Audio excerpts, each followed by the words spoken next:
Estamos de volta com o Observatório da Imprensa, que hoje tem como tema os 10 anos do atentado terrorista de 11 de setembro.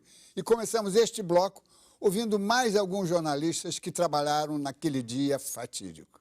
Por volta das 10 horas da manhã daquela terça-feira, eu me lembro que a nossa editora internacional do jornal Hoje, a jornalista Márcia Moretti, me avisou que um avião tinha batido num prédio em Nova York. E veio uma imagem do primeiro plantão da CNN, era um buraco num prédio, mas a gente não sabia o tamanho do prédio, nem do buraco e nem do avião. E demos um primeiro plantão, depois demos o segundo, e do terceiro em diante não saímos mais. Nós começamos a falar por volta de 10 da manhã e eu me levantei da cadeira, eram 3 da tarde. Nem para fazer xixi foi possível. Me lembro do 11 de setembro como se fosse hoje, né? Foi um dia, assim, de emoção pura. Para começar da velocidade dos acontecimentos. Era tudo muito veloz. A partir do momento em que o primeiro avião bateu no World Trade Center, começou, os fatos iam numa velocidade incrível e os jornalistas tentando acompanhar aquilo e, ao mesmo tempo, tentando saber o que havia ali por trás, o que estava acontecendo. Eu me lembro bem daquela terça-feira de manhã. Eu trabalhava na unidade da revista Época, na Editora Globo, e minha mulher, que estava em casa amamentando meu filho, me ligou e disse: Gandur, parece que bateu um aeroplano numa das torres lá do World Trade Center, liga aí que... E eu tinha acabado de chegar na editora, era 9 e pouco da manhã, 9h20. E liguei e aconteceu, acho que o que aconteceu com muitas pessoas, que cheguei a ver o segundo avião bater ao vivo. Eu e a Cláudia Sarmento, que era editora da Época, nos revezávamos na reunião da manhã no jornal, que começava por volta de 11 horas.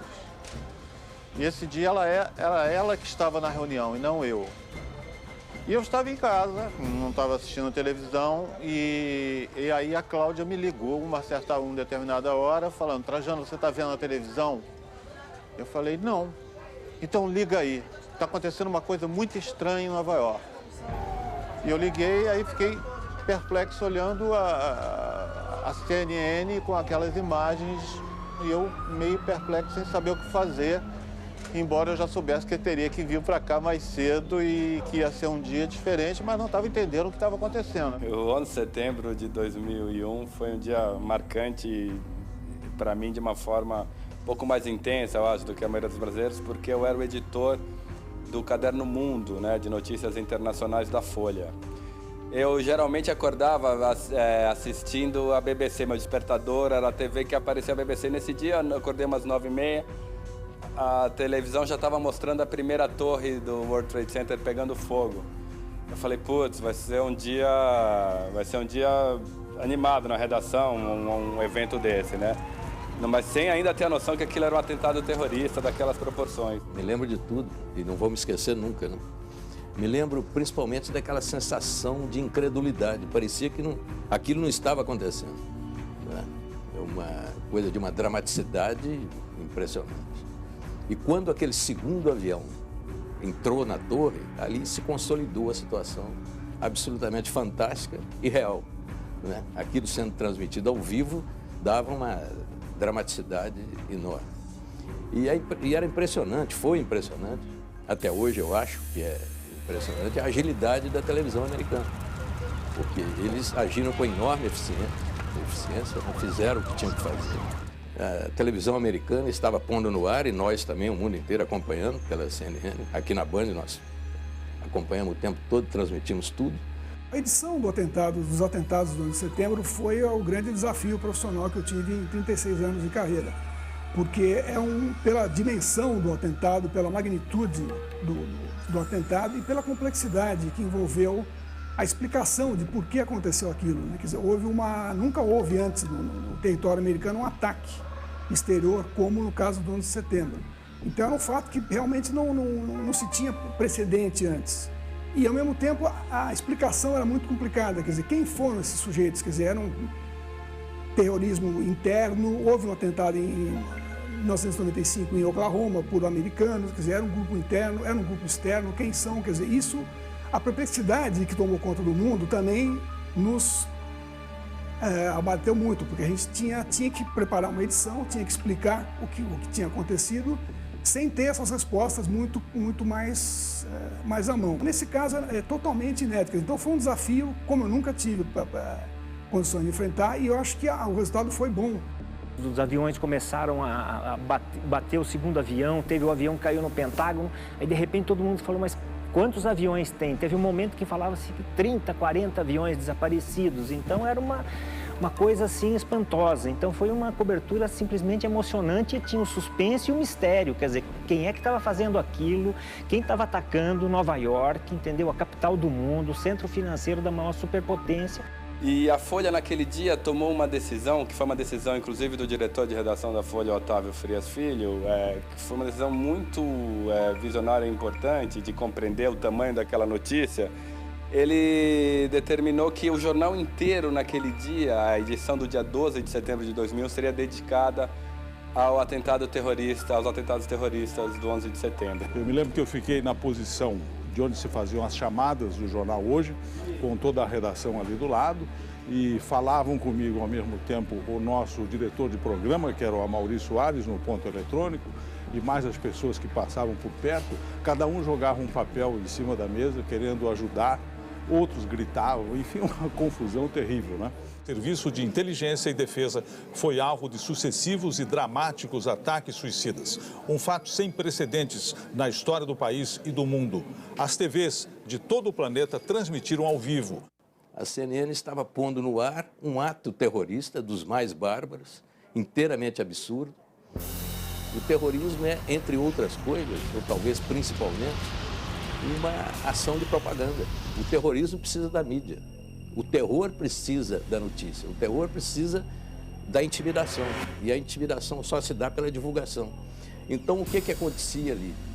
O terror atacou os Estados Unidos, e os Estados Unidos deram ao terror aquilo que ele precisava naquele momento, que foi a divulgação e a propaganda do ato terrorista.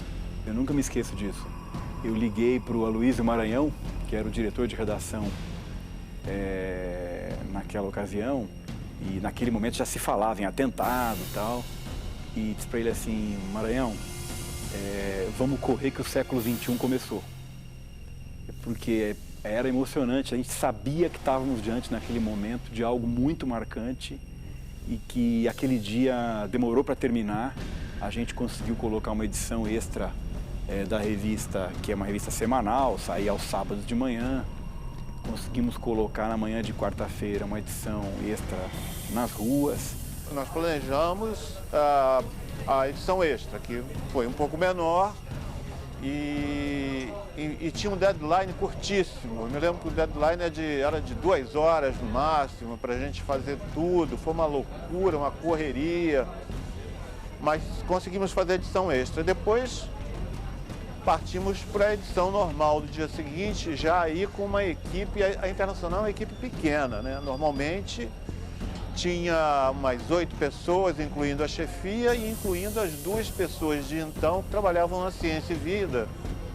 Nessa época reforçavam, claro, a Internacional. O jornal criou uma super equipe eu acredito, de pelo menos umas 20 pessoas. Vieram redatores, repórteres, fechadores de página de outras editorias, aumentou-se o número de diagramadores, né? No caso do Estado foi interessante porque a redação inteira se mobilizou para ajudar a Internacional. Houve, espontaneamente, os colegas vinham participar, quer dizer, isso é uma coisa que está no sangue do jornalista, né? Quer dizer, essa adrenalina do fato, quer dizer, houve um fato que era histórico, todo mundo percebeu que era essa é uma mudança radical na história humana, quer dizer, a partir daquele fato, e as pessoas ficaram animadas em querer participar, vieram se oferecer, quer dizer, então mais de 100 pessoas, a gente pode dizer, trabalharam nessa cobertura, contando correspondentes, sucursais e revisores, fotógrafos, diagramadores, que houve um grande mutirão e foi possível fazer uma edição ampla justamente porque houve também esse entusiasmo profissional que às vezes você no dia a dia não tem, porque é a rotina, enfim, né?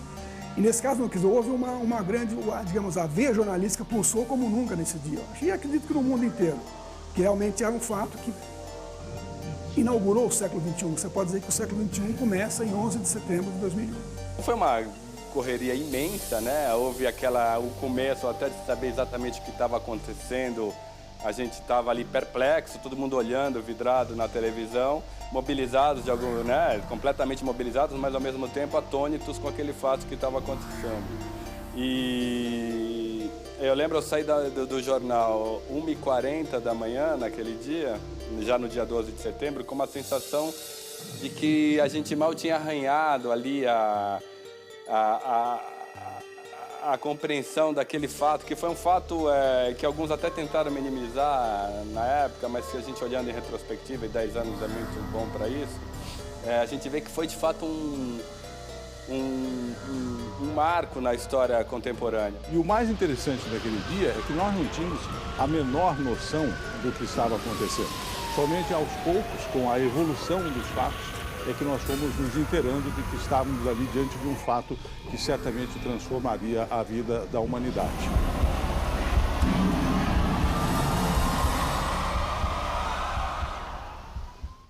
Sérgio Dávila, todos esses depoimentos, e são depoimentos muito importantes, né? Eles têm como ponto de partida, inclusive o seu e do Ednei, a CNN, que foi a primeira a noticiar, se não foi a primeira, foi aquela que trouxe aquele momento ao vivo, né, trouxe a noção, o jornalismo em tempo real.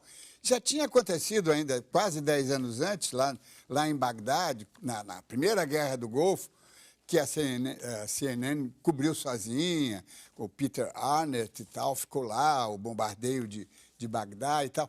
Mas, primeiro, aquele fato não teve a magnitude que teve o 11 de setembro, e era uma coisa mais ou menos estática, não é? Difícil de, visualmente, sem impacto. Aqui não, aqui tem uma coisa impactante e dramática em tempo real, não é? De lá para cá as coisas evoluíram, não é? Como é que você vê essa tecnologia da informação? Você tem razão, Dinizinho. A Guerra do Golfo fez da CNN o que a CNN é hoje. Foi o momento em que o mundo descobriu a emissora noticiosa e milhões de pessoas souberam do 11 de setembro pela CNN, como eu mesmo, indiretamente. Como eu disse, eu estava dormindo, mas a redação aqui em São Paulo soube pela CNN e me ligou e me acordou. Agora, de lá para cá, o dia marcou a década e as telecomunicações desde então mudaram muito, a comunicação mudou muito, melhorou muito, evoluiu muito tecnologicamente. Eu não sei se eu posso dizer o mesmo sobre conteúdo, mas tecnologicamente, certamente. Eu lembro de caminhar com a minha mulher, também jornalista, Teté Ribeiro, aquelas 20 quadras entre o nosso prédio e o World Trade Center. Não havia comunicação com ninguém, com celular, por celular. Não havia iPad, não havia iPhone, não havia nada disso. Eu lembro que eu consegui fazer o primeiro contato com a redação de um orelhão, de um telefone público que tinha sobrado de pé ali a poucos metros dos escombros, e ali eu fiz uma ligação a cobrar porque os orelhões sim estavam funcionando ainda, porque eram linhas terrestres, vamos dizer assim, não eram linhas digitais como as do celular. E ali eu consegui fazer o primeiro contato com a redação perto do meio-dia. Então, naquele momento eu me vali de uma das formas mais antigas de comunicação, que era o orelhão fixo, o telefone público fixo. Agora, um outro aspecto a se destacar dessa cobertura foi o papel absolutamente fantástico que o jornalismo impresso local, o New York Times, o Wall Street Journal e até os tabloides, tiveram no day after do 11 de setembro. Eles fizeram a melhor tradição do jornalismo norte-americano, que é o jornalismo local. Toda a redação foi para a rua para apurar, toda a redação formou uma editoria de emergência e nos dias seguintes você lia, eu não vou dizer maravilhado, porque era uma situação de terror, obviamente, mas você lia aqueles textos bem apurados, bem construídos, bem escritos, e que você notava um esforço de milhares de pessoas por trás daquilo. Infelizmente, esse mesmo jornalismo que deu essa amostra de profissionalismo nesses dias seguintes ao ataque, não repetiu esse papel fundamental até durante a cobertura da guerra do Iraque ou no que levou à guerra do Iraque, na véspera da cobertura. Ali o jornalismo americano vestiu uma outra camisa que é muito deplorável e que volta e meia o jornalismo veste, que foi a camisa do patriotismo exacerbado, do jornalismo acrítico, do ufanismo. Então, é engraçado ter vivido esses dois momentos do jornalismo americano, um de glória e outro de, talvez, desonra. Pedimos ao jornalista Lucas Mendes, colaborador desse observatório, que também relembrasse aquela manhã de 11 de setembro de 2001. Meu 11 de setembro foi sofrido e consumido diante das TVs, da tela do computador e no telefone com a BBC e a TV Cultura. No momento do ataque, eu estava no 16º andar na cantina da Reuters. Quando vi as primeiras imagens nas TVs do restaurante, corri para falar com os editores e fazer boletins até perder as linhas. Não havia comunicação com a minha família. O transporte público parou, as pontes e túneis fecharam. Diante das assombrosas imagens dos desmoronamentos das torres, sabia que as consequências seriam brutais, mas não podia imaginar que gerariam duas guerras mal resolvidas, um conflito permanente com o terror e uma úlcera aberta nos americanos. Este era o país do otimismo, que se recuperava das suas guerras e tragédias em 2, 3 anos. Para a grande maioria dos americanos, esta foi uma década de declínio e vai continuar na fossa por mais tempo. Só os gays, lésbicas, latinos, imigrantes e ricos, todos minorias, acham que o país melhorou. 80% dos americanos esperam um novo ataque terrorista, mas dizem que os maiores problemas do país são domésticos. O New York Times fez uma série brilhante e premiada sobre os ataques do 11 de setembro, mas não só o jornal, como toda a imprensa escrita, teve a pior década da história americana em circulação e faturamento. As TVs abertas também sofreram, mas a mídia eletrônica bombou. Em 2001 não havia banda larga, nem redes sociais, YouTube, TV no computador. As pessoas não passavam 24 horas conectadas por dia e os amadores ainda não tinham invadido a nossa profissão. Ednei Silvestre, tem aqui um dado que é muito importante. Hoje nós sabemos como tudo aconteceu, mas durante o dia, ainda mais você que estava ali na linha de frente, as informações ainda não casavam. Eu me lembro que as primeiras informações falavam de um grupo ligado ao Setembro Negro palestino, que tinha sido massacrado pelo rei da Jordânia e que, como era 11 de setembro, seria uma rememoração. E demorou o dominó de informação, os encaixes, demoraram algumas horas, até que, de repente, alguma coisa ficou clara. Como é que você ali sentiu isso? Eu tive a ajuda, ouso chamar de heróica, da redação em Nova York. Eram apenas 18 pessoas, éramos 18 pessoas. E toda a redação trabalhou para nos ajudar aos repórteres que estavam na rua e mesmo lá. A Zelide Silva ficou fazendo transmissões ao vivo. O Jorge Pontual, que estava no aeroporto, que ia para Boston, não conseguia voltar para Manhattan, acabou conseguindo, fazendo reportagens no centro. Heloísa Vilela, a mesma coisa. Arnaldo Duran, que nem estava trabalhando, estava visitando Nova York, foi para a redação nos ajudar. Então, todo mundo. Joana Studart, que era produtora, operou câmeras. Então, e as pessoas foram lá na redação, juntando os pedaços e as informações para depois nos ajudar para a confecção das matérias que entrariam mais tarde no Jornal Nacional, que dedicou a edição inteira aos atentados. Sérgio Dávila, em que momento você sentiu que estava entendendo o que aconteceu? Eu acho que foi quando eu cheguei à minha casa no fim daquele dia. Eu lembro, no meio do dia, do 11 de setembro, do chefe de polícia de Nova York dando uma coletiva ali para a gente, alguns jornalistas reunidos em volta, e ele dizendo, olha, não está descartada a possibilidade de haver bombas dentro das duas torres, e as bombas terem ajudado a a colapsar ali os edifícios. Então, as informações desencontradas eram de fato enormes e havia uma onda de boataria. A teoria da conspiração, várias que persistem até hoje, começou naquela manhã, já nos primeiros minutos. Eu lembro de ouvir colegas falando, colegas não, mas passantes falando ali uma coisa absolutamente odiosa e mentirosa, mas dizendo, parece que a comunidade judaica sabia que haveria um ataque terrorista hoje cedo e por isso não vieram trabalhar ou não vieram para o sul da ilha, o que se provou absolutamente falacioso.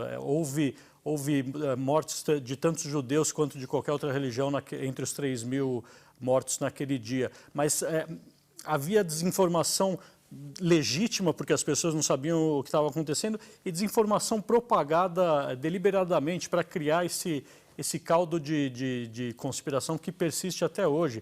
Há livros e livros escritos que defendem, da primeira à última página, que o avião não atingiu o Pentágono, foi uma bomba, foi uma armação, foi um ataque do governo, enfim. Vamos ao intervalo e voltamos já.